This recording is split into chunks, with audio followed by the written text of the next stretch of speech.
ماما جاتك مو ايه؟ راح فين؟ انا مش لاقياه. عندك جوه في اخر الدرج. فين ده؟ بصيت في كل حته مفيش حاجه.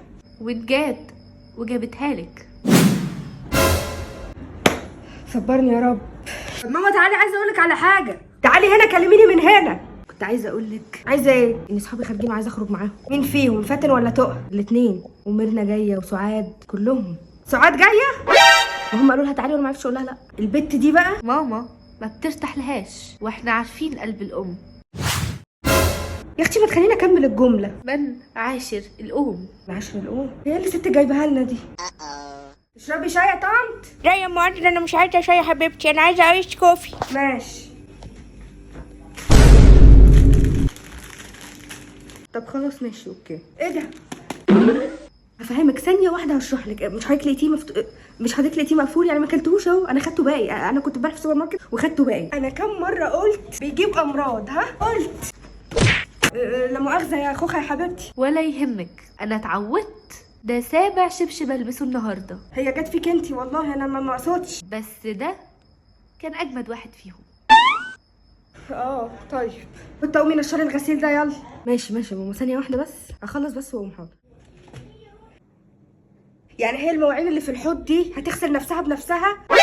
لا طبعا. اذا هي ملبوسه لا طبعا. بتقولي ايه؟ حاضر هقوم على طول. يا بنت ما تسيبي حته الحديده اللي في ايدك دي وتقومي. اهدي طب عشان خاطري. اقول يا رب. انا هقول لك كلمه واحده بس، كلمه واحده بس. ماما ما عرفتش تربي.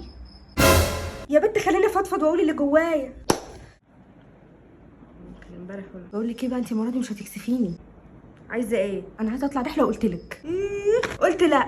عشان خاطري يا ماما، عشان خاطري قولي لبابا. ابوكي عندك، عايزه تروحي تقولي له قولي له. عشان خاطري، مش هطلب منك حاجه تاني. مش عايزاك يا ستي تطلعيها خلاص. البيت يضرب يقلب. رايحه فين انت يا ماما؟ نفسي اروحها. عادي شوفي اللي وراكي. هاتي يا ماما عشان خاطري. بقول لك ايه، كفايه عشان جبت اخري والله العظيم. هتمشي ومش هتعرفوا لها طريق جرة. يعني ايه جرة؟ مش موجودة في قاموسي. يا بنت انت عايزه مني ايه؟ يا ترى مين اللي بيجيب في سيرتك يا ابو عادل؟ يا بنت انت هتجيبي لي ابو الخريس. ما مخليه لي كلمه اقولها. انت جايه كده حفيانه لحد هنا؟ طب انا كم مره قلت انك لو مشيتي حفيانة رجلك هتكبر اكتر ما هي كبيرة.